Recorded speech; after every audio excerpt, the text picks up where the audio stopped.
Here is our afternoon devotion, and our text is from Matthew 13 verse 30.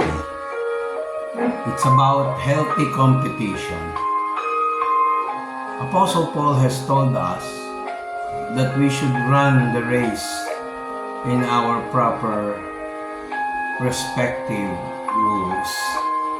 Pag tumatakbo tayo, tulad ng mga 100 meter dash, 300 meter dash, kailangan nasa tamang lane tayo. Same way with our competition against the traps of Satan. Hindi tama yung binabastos natin si Satanas kasi mismo si Michael the Archangel, hindi niya binastos si Satanas, masashock kayo. Why? Para hindi ma-violate yung principles na tinuro ni Jesus Christ. Kaya mas magandang manahimik kaysa magtalo. Halimbawa, meron kang kaaway o meron kang hindi nakitang maganda. There are times when your advice is not solicited, or kung ikaw mismo nakita mo na na-hurt ka at first instance o sila na-hurt sa'yo, huwag ka na lang kumibo.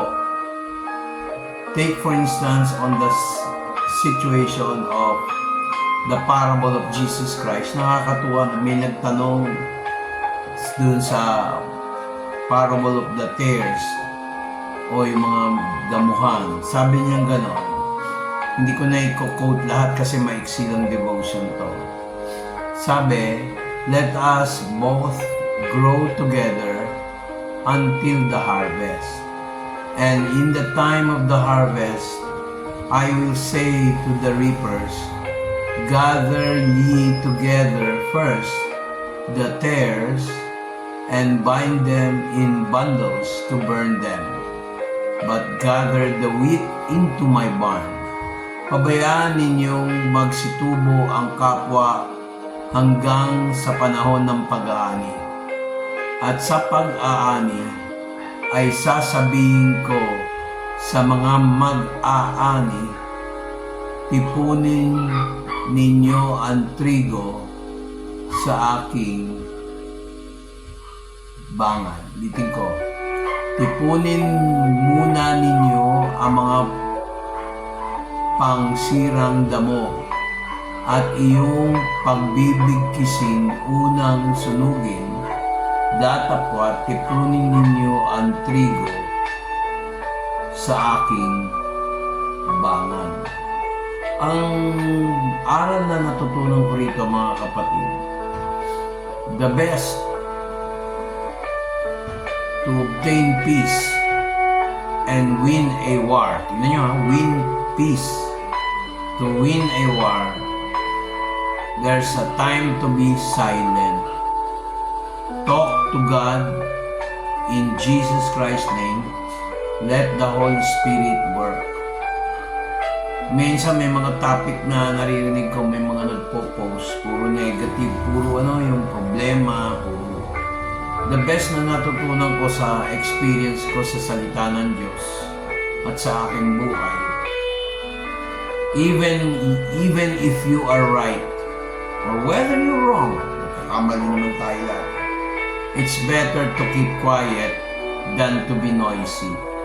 Ang taong maraming nasasabi, minsan nakikita ko na yung ugali, talagang hindi na nababago. Bakit mo pipilitin yung sarili mo doon sa tao? Maraming nasasabi na self-righteous, tapos ang daming kapir. Minsan, kahit tama ka, walang use para mag-argue. It would be better to be quiet. Pray about it. Kung ikaw naman ang mali, be quiet then. Pero but if you think you need to ask an apology to that person, you ask. Pero kung alam mo na pag nag-ask ka ng apology, lalaki lang ang ulo, kakampihan niya si ganito, si ganyan, ay maging tahimik ka na lang. Kasi ako, pag nag-decide ako ng something to avoid o something to attack, kinukonsulta ko si Lord. Baka mamaya, kahit kayo, baka kayo mismo maranasan yon, mag-isip muna kayo bago kayo umatake. Kung sino pa yung taong tahimik, hindi nagsasabi, ako dati ganito, ganun, hindi nyo pala alam, mas matindi yung experience niya kaysa sa'yo.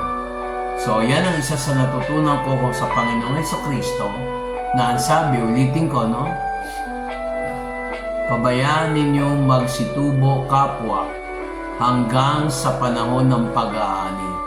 At sa panahon ng pag-aani ay sasabihin ko sa mga mang-aani, tipunin muna ninyo ang mga pangsirang damo at iyong pagbibigkisin upang sunugin.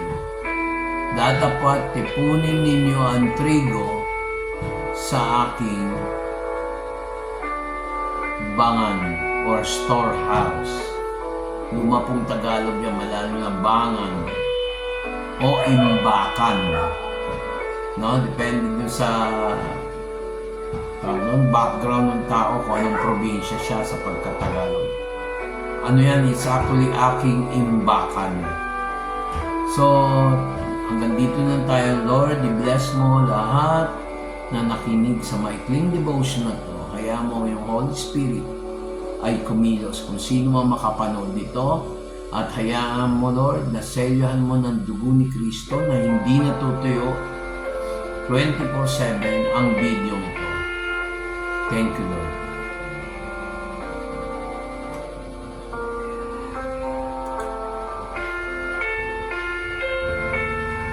Father God, i-bless mo lahat. Kung meron dinadala ang isang taong to, hayaan mo siyang makakonekta sa akin. Dahil ako na yung nakakonekta sa iyo, O God, bilang manggagawa mo. In Jesus Christ's name, Amen. Bye-bye!